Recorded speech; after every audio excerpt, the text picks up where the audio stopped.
Organic revision series 1, इस series में हम लोग कन्वर्जन देख रहे हैं और सारे ऑर्गेनिक के चैप्टर्स जो हैं बायोमॉलिक्यूल्स को अभी नहीं ले रहे हैं। तो बाकी जो हमारे पास 4 चैप्टर्स बचे 6, 7, 8, 9 उसको कनेक्ट करके हम देखने की कोशिश कर रहे हैं। और उसमें हमारा ऑर्गेनिक सीरीज़ 1 में सीरीज़ 1 है कन्वर्जन, ठीक है। तो उसमें हमारी क्लास 12 है। तो क्लास 12 में हमारा सबस्ट्रेट क्या है, तो एल्कोहल है, और प्रोडक्ट क्या है, तो एल्डिहाइड है, ठीक है। तो यहाँ पर हमने जब एल्कोहल से एल्डिहाइड बनाया था, तो जब हम लोग पहला कर रहे थे, मतलब जब हमारा सबस्ट्रेट हेलो एल्केन था, तो उसमें हमने देखा था हेलो एल्केन से एल्डिहाइड, तो वहाँ पर हमें एल्कोहल में कन्वर्ट करना पड़ा था। तो ये रिएक्शन हमने उसी में देख लिया था, ठीक है। तो यहाँ पर हम लोग दोबारा वो रिएक्शन नहीं देखेंगे, लेकिन चार्ट में लिखेंगे, क्योंकि वहाँ स्टार्टिंग हमारे पास हेलो एल्केन था, यहाँ स्टार्टिंग हमारे पास सिर्फ एल्कोहल है। तो हम लोग जो इतना है आप इसको चार्ट में दोबारा लिख लीजिए, ठीक है। तो आप अपने चार्ट में ऐसे लिख सकते हैं, एल्कोहल से एल्डिहाइड, यहाँ पर क्या हुआ, ऑक्सीडेशन हुआ, ठीक है। तो CHO, जैसे यहाँ पर ऑक्सीडेशन क्या होता है, रिमूवल ऑफ हाइड्रोजन को भी ऑक्सीडेशन कहते हैं। तो अगर हम यहाँ पर लें, मान लेते हैं CH2OH, ठीक है, एक जनरल लेते हैं, ठीक है। जैसे अगर ROH भी लें तो वहाँ यहाँ पर एक H, यहाँ पर H होगा, जैसे यही R माना जाता है, और यहाँ पर होगा RCHO, ठीक है। तो यहाँ पर क्या होता है कि यहाँ पर इसका जो H होता है, इसको थोड़ा और इलाबोरेट करके मैंने यहाँ लिख दिया, तो इसको देखेंगे।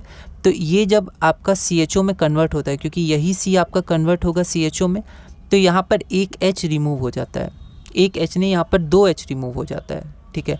तो ये 2 H आपका जब रिमूव होगा तो लॉस ऑफ हाइड्रोजन हो जाएगा, और लॉस ऑफ हाइड्रोजन आपका ऑक्सीडेशन होता है, और ये CHO तो आपका ये बनेगा डबल बॉन्ड के साथ, है ना।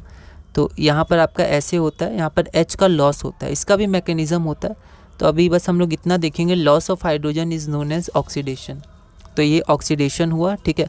अब इसके लिए अलग अलग रिएजेंट्स हैं, आप देख सकते हैं अपने चार्ट में। तो CrO3 है, ठीक है, और PCC है, और Cu 573 केल्विन को हमने चार्ट में कीटोन के लिए लिखा था, आप एल्डिहाइड्स के लिए भी लिख सकते हैं, क्योंकि कॉपर 573 केल्विन पे एल्कोहल को ऑक्सीडाइज कर देता है एल्डिहाइड पे। तो आप इसको आप ध्यान रखिएगा, ठीक है। इसको भी आप चार्ट में लिख लीजिएगा, ठीक है। अगला हमारा है 2.3, ठीक है। तो ये हमारा 2.2 हो गया, ठीक है। 2.1 यहाँ पर हमने देखा ही था। 2.1 हमारा क्या था, तो 2.1 हमारा था, देखिए यहाँ पर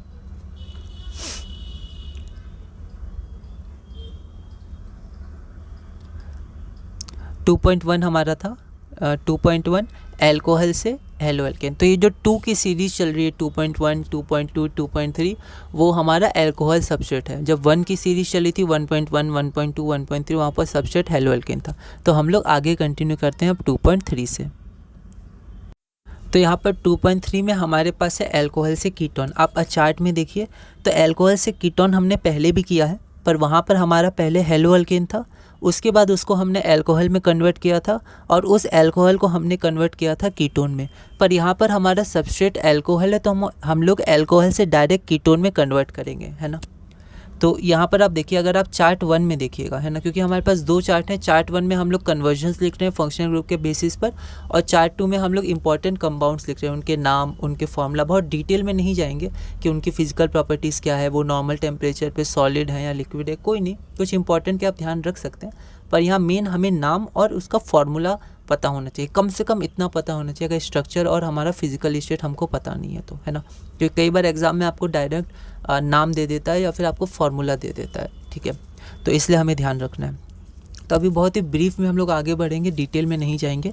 तो चार्ट 1 में अगर आपको ध्यान होगा, तो ये एल्कोहल से कीटोन हमने कन्वर्जन किया था, लेकिन वहाँ पर हमारा सबस्ट्रेट क्या था, तो वहाँ पर हमारा सबस्ट्रेट था हेलो एल्केन।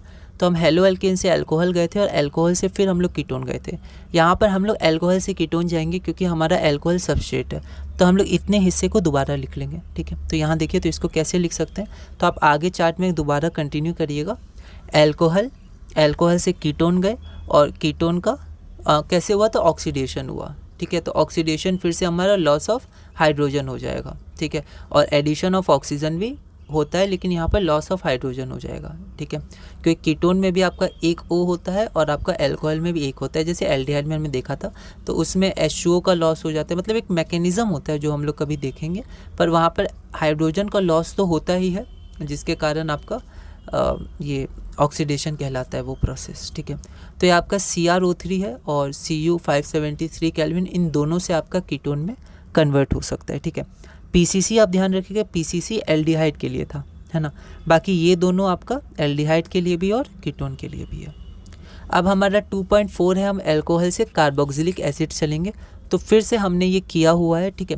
और आपको ये जो जितने भी मैं रिएक्शन बोल रहा हूँ ये सब, ये हमने पहले भी देखा था। अगर आपको ध्यान होगा तो वहाँ पर मैंने आपको बताया था कि NCERT में आपको कहाँ मिल सकता है, ठीक है। तो आप वहाँ से आप देख लीजिएगा। और अगर आप खुद भी NCERT देखिएगा तो ऑक्सीडेशन सब टॉपिक में आपको ये सारे रिएक्शंस मिल जाएंगे। अगला है हमारा 2.4 सबस्ट्रेट अल्कोहल से कार्बोक्सिलिक एसिड्स। तो फिर से चार्ट 1 में अगर हम लोग देखें तो हम लोग हेलो एल्केन से जब हम लोग को कार्बोक्सिलिक एसिड जाना था तो वहाँ पर हम लोग सबसे पहले अल्कोहल गए थे। तो हेलो एल्केन से हम अल्कोहल जाएंगे, अल्कोहल से हम कार्बोक्सिलिक एसिड जाएंगे। यहाँ पर क्योंकि सबस्ट्रेट हमारे पास सिर्फ अल्कोहल है तो हम लोग डायरेक्ट अल्कोहल से कार्बोक्सिलिक एसिड जाएंगे। उसमें हमने देखा था KMnO4H3O+, ठीक है। यहाँ पर 1-2 मतलब पहले रिएक्शन KMnO4 के साथ होगा, जब वो रिएक्शन पूरा हुआ तब H3O+ के साथ होगा, और ये दोनों एक ही रिएक्शन कहलाएंगे, मतलब एक ही पार्ट में कहलाएंगे, एक ही रिएजेंट कहलाएंगे, ठीक है। 2 पार्ट में रिएक्शन होता है, तो हमने ये देखा था, ठीक है।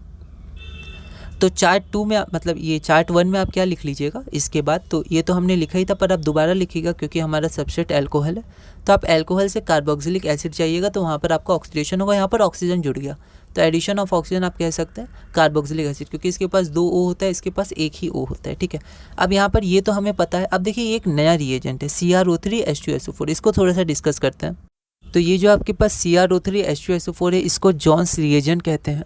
आप मिसलेनियस जो हमारा ये रैशनलाइज NCERT है उसमें पेज नंबर 245 में जो चैप्टर है हमारा aldehydes ketones and carboxylic acid, उसमें 8.7 है methods of preparation of carboxylic acid, उसका फर्स्ट सब topic from primary alcohols and aldehydes. उसमें आपका दिया हुआ है एल्कलाइन KMnO4H3O+ भी दिया हुआ है और CrO3H2SO4 जॉन्स रिएजेंट जिसे कहते हैं वो भी दिया हुआ है, ठीक है।